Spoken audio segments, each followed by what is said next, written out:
Warga dan petugas bekerja sama melakukan penyelamatan. Seorang pengemudi mobil bak terbuka yang mengangkut sayur karena terjepit setelah bertabrakan dengan satu minibus di atas jembatan Ampera. Proses penyelamatan berlangsung dramatis karena tubuh pengemudi terjepit di kemudi dan badan mobilnya.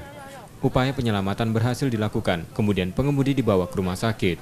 Kecelakaan berawal saat minibus dengan kecepatan sedang melintas jalur tengah dari sisi kiri jalan. Mobil bak terbuka yang berada di belakangnya diduga terhalang pandangannya karena hujan deras, menabrak minibus lain dari arah berlawanan. Kan di sini ada parkiran motor, jadi dia tuh agak ke tengah dikit yang mobil ini kan. Nah, kami juga penyinggokan ndak do ini hujan deras tadi. Nah, kakak ini ngomong kok mobil dari jauh-jauh, ngapa mobil ini ngapa mobil ini ngadang katanya ngomong cak itu kan. Nah, laju aku nih keluar dari kaca mobil tuh.